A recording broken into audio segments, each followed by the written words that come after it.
So it's really hard to overstate the importance of this track and the impact it had on dance music. On a production level, I have to say, it completely kicked my ass trying to remake it. So you might think that the secret synth behind the sound isn't so much of a secret. Oh, it's a Chord M1 piano, it's been used in loads of tracks. That is exactly what I thought, but when I came to recreate it using an M1 plugin, I completely failed to get it exactly right. I actually thought it'd be quite easy. The bass is like really well known, lately bass. The piano is really well known. So what is the missing piece of the puzzle? And I think I found one of them at least. Let's dive in and find out. Right, so the troubles start right from the beginning, okay? So we've got, so this messed with me because it's got this pitch sound, and I just want to say big up to these two videos which really helped me, of other people who've done recreations. They really helped, but you'd think it would be easy, but it was still really difficult. I mean, the chord it's not crazy complicated. A flat minor, major 7th. G minor 7th. So just these two chords.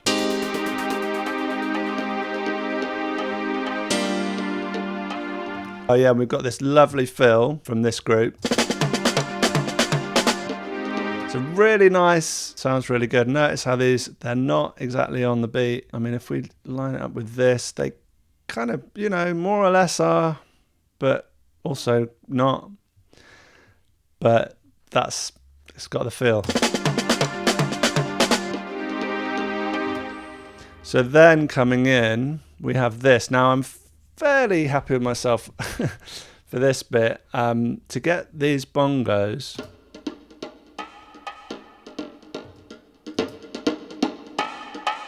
remind me to turn that back down. So when I was trying to recreate these, again, really struggling. But I used the M1 because I'm pretty sure they did use an M1. And I found some drums. And it was actually the sound of the effects that sounded quite distinctive in my kind of playing around. Yeah, this delay hall. So I think it's the reverb that kind of gives it a bit of a distinctive sound. I've also got this long reverb on where I'm using Valhalla Vintage Verb. So I'm making quite a lot of use of the sends. And then this bit of a secret weapon of this track, I'll tell you in a minute. And it's not bang on at all, but it is kind of the vibe. As I said, this track was a real surprise to me how difficult it was. I've really struggled and it's taken me quite a long time. When I've been struggling to do stuff, that's when I've been learning. It's so valuable. And if you're struggling with your music and you'd really like some help, I'd love to talk to you. So just book a call on the link below. And then the fill again, leading us into the piano.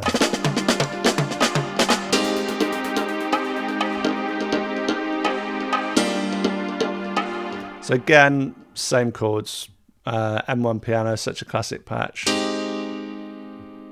I've got some reverb on it, I'm boosting the highs. I think that is pretty much, I'm happy with that bit. Fill again, leading us into this lovely bass.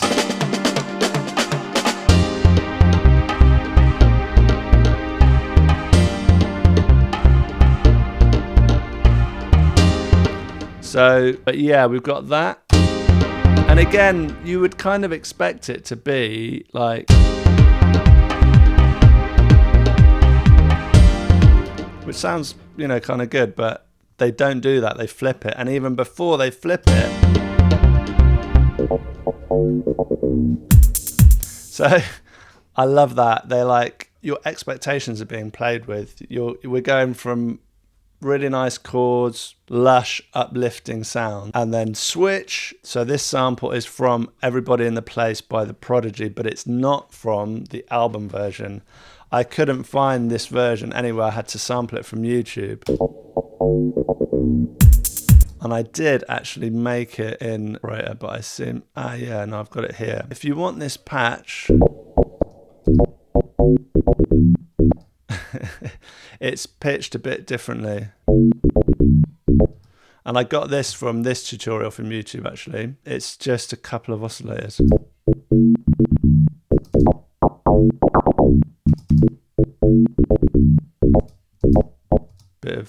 tune. So we've had the bait and switch, and then instead of dropping into some kind of blissful, uplifting bit, I love this kind of thing. So just a bit of this long reverb.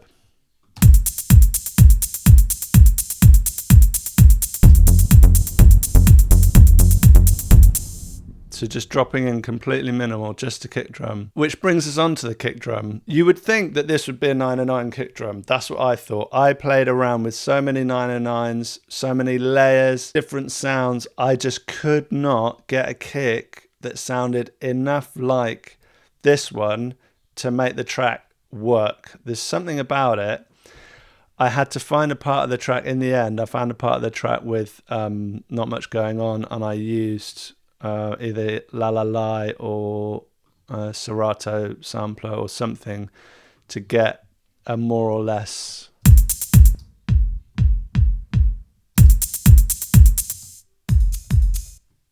so I managed to get it. I think I might have done it with RX actually. That was another thing, kicked my ass. I just couldn't do it. So what else have we got? I used this shaker for this, hard panned. We've got a short reverb on it and this fairy dust, which I'll tell you about in a sec. What else have we got is 808 sound. So we've got shakers going on and some hats and an open hat, and then another 808 with. You could do this. One of the recreations did this with a delay on it to kind of, which I think maybe that is how it is in the track, but I just did it like this. I think it sounds all right. But we've got 4 bars of that, and then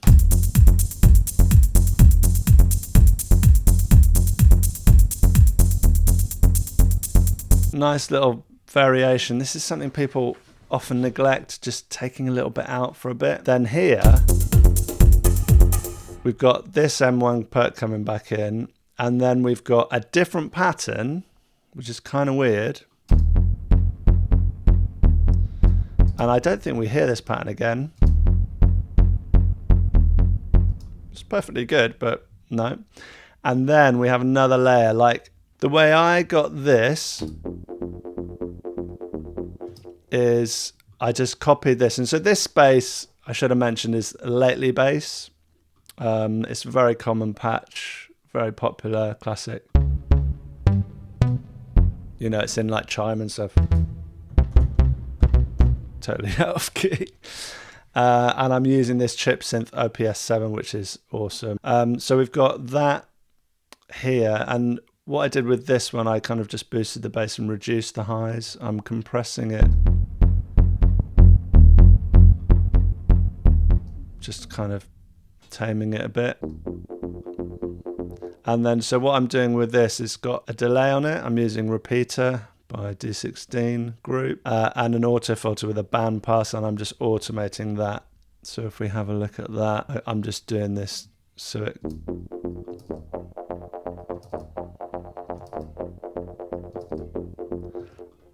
I don't know how they did it.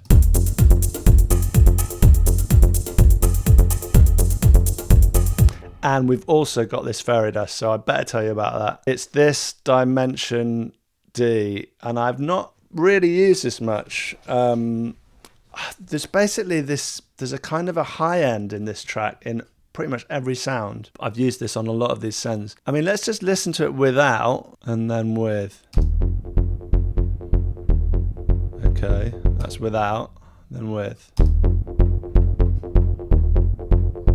It's maybe a little bit subtle, but I think it's noticeable, and I've used it a lot on kind of everything, just not quite everything, but a lot of things, and it's giving it a kind of richness and a kind of high end, like more treble, essentially, more high end in the track. One of the reasons I'm pretty sure they used like a studio and they had a big mixing desk with effects is because I feel like they had this on a send and they were just like putting it on quite liberally with quite a lot of the stuff. And I just love this transformation from this to this.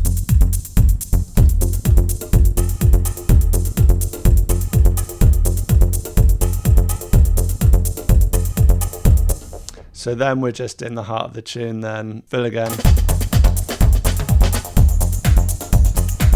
Oh yeah, loving that. So that is one of my all-time favorite breaks, is the Hot Pants break.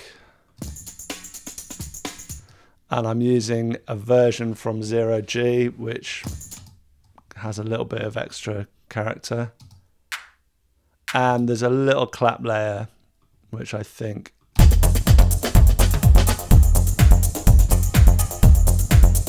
just add something. Hear it without it and with. So yeah, we just got that going on for a while. Another fill.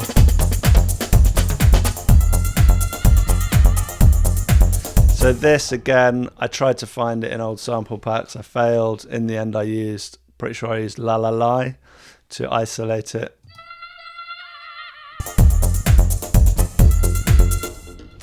And then we've got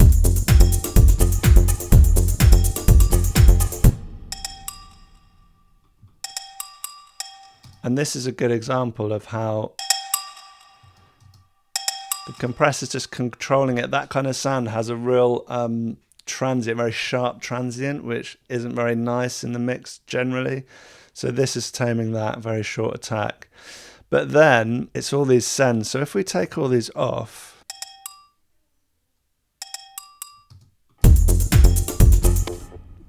do you see how it loses so much of its vibe, and then we put them back on?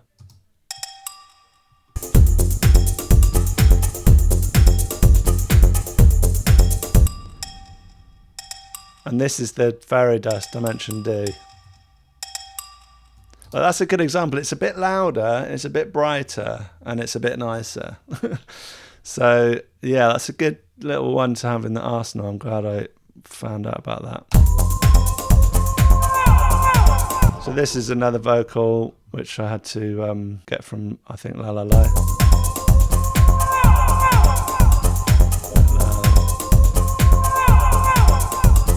Yeah, so there's a little snare fill there, just a 909.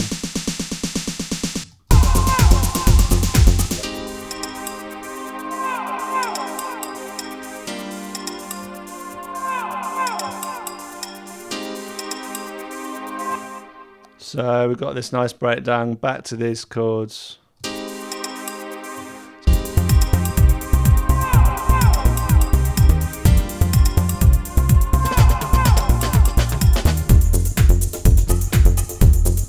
So it's just a great A and B section. I think in every tune I like to have a little bit where it's just beats and bass basically, and that's what this is.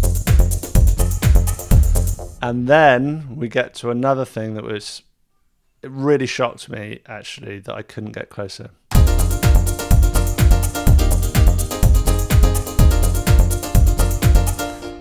Okay, so let's just go through what the chords are. So it's A flat major and B flat major. I mean, we're meant to be in F, right? And none of the chords are F. But we're not in F. Oh, God. So the bass line must be like, but it's not a fifth of G or A flat. Please, someone tell me what's going on. And then it's very short. Oh, and we've got one more chord. So we've got E flat. We've got E flat as well, and very short. If you just have a little listen, if you make these notes longer, it really loses the vibe. And I actually thought that they might have sampled the chord, which works for some of them, but it doesn't work for other ones. This might sound close enough when you're not listening A being the other one, and I don't want A B it because I'll get a copyright claim. But it's not the same. So it's got some effects on it. I'm rolling off the high a little bit and just got this delay.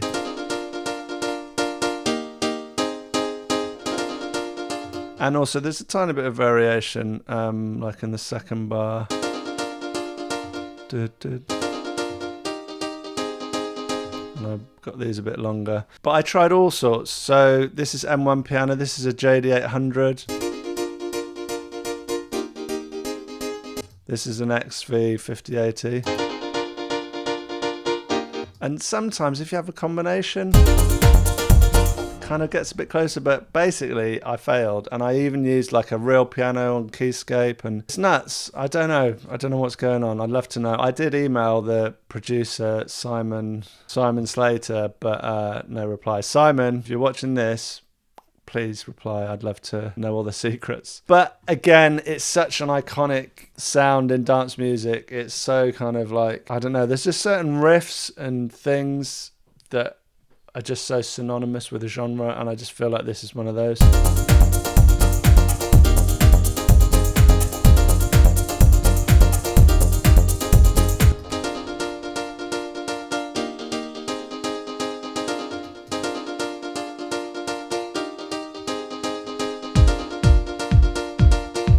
Bit loud.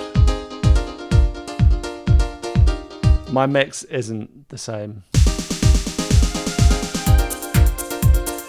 So then we've got this, which actually I feel like I got pretty close. Again, you can see that it's been played in. If you try and copy it exactly, it doesn't exactly conform to bars. Like this is like after 6 bars is doing a similar thing. It's kind of a chord. It's kind of a fifth. I mean, that is actually the closest we got to. That's F, and the fifth, which is C.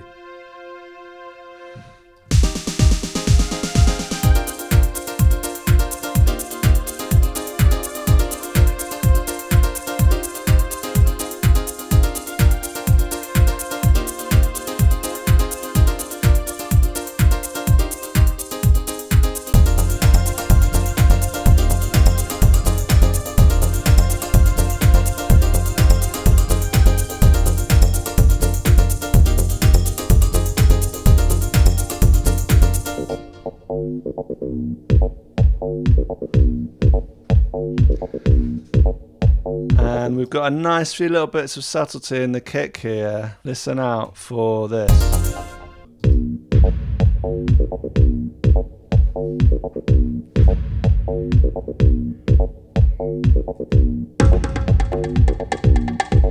Like this is it's embarrassingly not close to the original, but I was really running out of steam by this point. Yeah, just using some 727 bongos, quite a lot of variation in the velocity. I think I actually used the convert drums to new MIDI track and then just kind of edited it.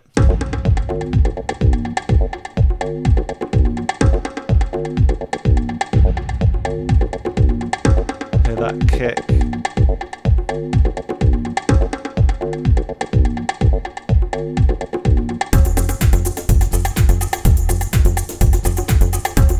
Sounds like it could do with some compression actually, that.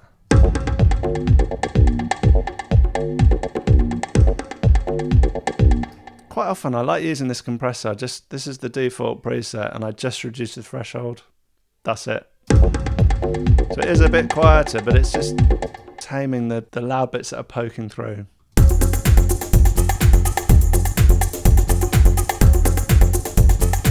And because I do think this is a bit loud, I'm happy just for this to quieten it down a bit.